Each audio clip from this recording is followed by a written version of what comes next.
دركسي خو بيدا بالعمليات تاعو كربو شو بارات ولا جوري سبني غازي كان وفاتي كتيا داش انا وبريها باش تشكى لبوي على جيل درج ما تربي دقيقه قلت زور شكر الحمد لله خذها اول بسمينا يا اول امتحان خويا قبريو امد بسكرتوا الا كاتي وفاتي كت شاده هنا هو شاده عندنا والله ضلنا هذا زور الناس كتو ضلنا هذا قلت وري عموما انه خذها وكاك محمد بن علي ولا احمد انا لا شركي غازي نروزي توشي اوردا بنكا او خزانه تقيوا هو كان وفاتي اكل لدوان باشوان عليان ثلاثي ملاني كولغان برادر لو سفرتو خواوي كرد تمرك اللي در برين خنكا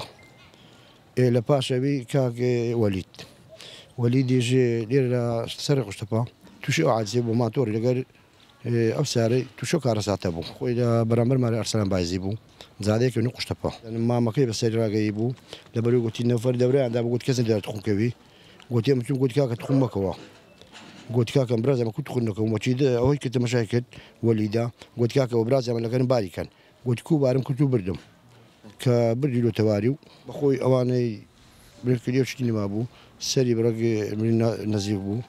لا رانو انا مش كابو باخذ على الدكتور الزور الدكتور يقول تاع الدكتور عمليات الشكل لبو عطاني واش بين دكتور سليم عمليات هكا لبوس بين دكتور كا درك سي خوبي هذا وفاتي الدكتور وفاتي كربو درك سي خوبي هذا بالعمليات تاعو كربو شو بارات ولا جوري سبني غازي كان وفاتي كتيا احمد يا خزان دار سيم دار يا ابو محمد شان خزان دار وبازوم داري نبو دوكان كيجيشتان بجنين نبو او صار كره يشان بخور الشركه غازي دوامي ذكر محمد يعني لي عرس بو إيشي لكن أحمد إيشان لقى مار الشيخ بازبو بخوي ساقي جن الشيخ بازبو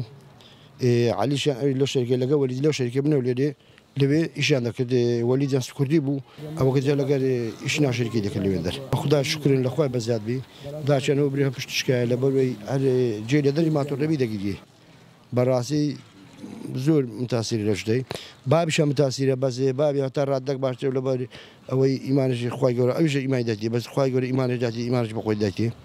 زور شكرا لبروي او كاتي مرت لخسخانه ولا انا او انا حتى خوش كبرى كان شرع يكسس زور شكرا بر قلت زور شكرا الحمد لله خذها اول بسمينا يا اول امتحان خويا يقول امد بسكرتوا براسي شكرا لو زلفوي كم كسوا هذا بينهم كم كسوا هذا بينهم لأن الدنيا بارد ولا بريو عمق راخين بون كأو كاتي مردن شهادة يعني يكسر بشهادة وتسميل خوي جورا بنوا إيمان دارون بري بدي لا أوي بون خسخانة بون أحمد محمد يقبان جدا يقام يدك كعمق لوشان برينو سوتا وجي عمق لوشان سوابو لكاتي وفاتي أكد شهادة هنا هو شهادة هنا بري بيكون دور جنبين بو دور جابو محمد وفاتي كد لدوي احمد بو بس كاتي وفاته كان شهاده يعني اول شيء ما داربون قرعه خينج بون انسان اسمه من يشكر بون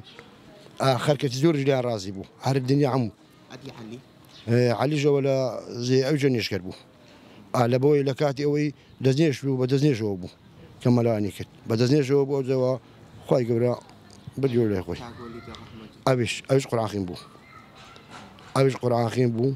حتى زور وسيت تشكل بو وسيتي أوي كل بقول تقول مردم كتازم له دامنين لباشان زور وسيت كبرنا هاي كتبو تازم له دامنينو بخداي تي قد ليندر ضلنا هاي كسكاري كيدا وقلت ماج براسي بيسر سامين بوشتي قلت كتشتوا عم دي تو زانيم قلت تعامل منكر يكسر هات دوكن سرداني كت